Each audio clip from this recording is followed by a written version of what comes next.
घना जंगल, ऊंचे ऊंचे साल और सागौन के पेड़ जिनके बीच से छन कर आती धूप जमीन पर अजीब से आकार बनाती थी। इसी जंगल के किनारे एक छोटा सा कच्चा घर था। यही उस युवा लड़के का संसार था जो हर दिन मजदूरी करके अपना जीवन चलाता था। उसके पास न धन था, न साधन और न ही भविष्य की कोई स्पष्ट तस्वीर, परंतु जो था वह था एक शरीर जो काम कर सकता था और एक मन जो सवाल पूछता था। उसकी उम्र बहुत अधिक नहीं थी। बचपन कब खत्म हुआ और जवानी कब शुरू हुई इसका उसे आभास भी नहीं हुआ। जंगल में लकड़ी काटना, पत्ते इकट्ठा करना, कभी कभी दूर के गांव तक बोझ ढोना, यही उसका दैनिक जीवन था। लोग उसे दिहाड़ी कहकर बुलाते थे। नाम कोई नहीं पूछता था क्योंकि समाज अक्सर नाम से नहीं हालात से पहचान बनाता है। यह उसकी सामान्य दुनिया थी। एक दिन जंगल में काम करते समय उसने देखा कि कुछ लोग दूर पहाड़ी के पास खुदाई कर रहे हैं। चर्चा थी कि वहाँ पानी का स्रोत हो सकता है। गांव के कई लोग पहले कोशिश कर चुके थे पर असफल होकर लौट आए थे। किसी ने कहा इस जंगल में कुछ नहीं बदलेगा, यहाँ सिर्फ मेहनत है, फल नहीं। यही वह क्षण था जब उसके भीतर पहला आह्वान जन्मा। सवाल उठा, क्या सच में कुछ नहीं बदलेगा या बदलाव की कोशिश ही नहीं की गई? उसने उस खुदाई की ओर जाना चाहा पर मन में डर था। डर असफलता का, डर मजाक का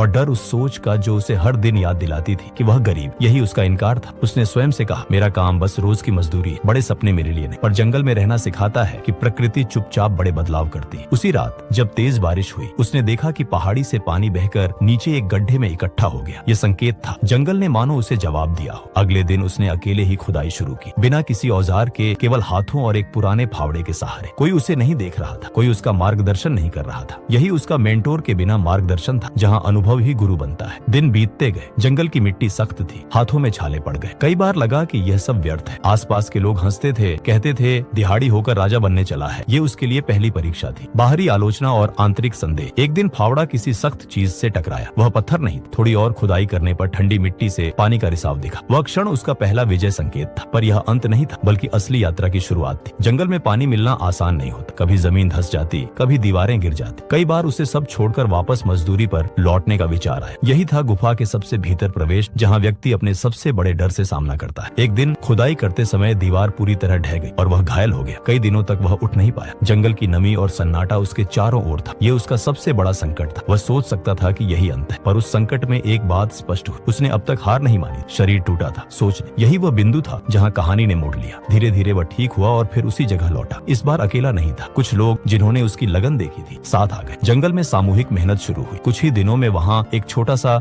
जलस्रोत बन गया। यह उसका इनाम था। जंगल जो कभी केवल मजदूरी देता था अब जीवन देने लगा था। पानी मिलने से आसपास की जमीन उपजाऊ हुई। छोटे छोटे खेत बने। लोगों को रोज जंगल के भीतर भटकने की जरूरत नहीं रही। उस युवक को अब कोई दिहाड़ी नहीं कहता था। वह अब भी साधारण था, पर उसकी सोच असाधारण बन चुकी थी। यह था उसका वापसी का मार्ग, जहाँ वह बदला हुआ इंसान बनकर अपने ही संसार में लौटा। उसकी कहानी किसी एक व्यक्ति की नहीं थी। वह जंगल के हर उस इंसान की कहानी बन गई जो हालात को ही सब कुछ मान लेता है। उसने यह साबित नहीं किया कि गरीबी खत्म हो जाती है, बल्कि यह दिखाया कि गरीबी हालात की होती, सोच की नहीं। अंततः वह परिवर्तित नायक बन चुका था। उसके पास न कोई बड़ा पद था, न दौलत का, पर उसके पास वह था जो किसी भी संपत्ति से बड़ा है, हार न मानने की आदत। और यही उसका अमृत के साथ लौटना था। एक सीख जो जंगल से निकलकर लोगों के जीवन में फैल गई। कहानी की सीख, हालात कितने भी कठिन क्यों न हो, अगर इंसान सोच से हार मान ले तो यात्रा वहीं खत्म हो जाती है। लेकिन जो व्यक्ति बार बार गिरकर भी उठता है वही सच्चा नायक बनता है। कभी हार मत मानो, क्योंकि जीत अक्सर आखिरी कोशिश के बाद ही मिलती है।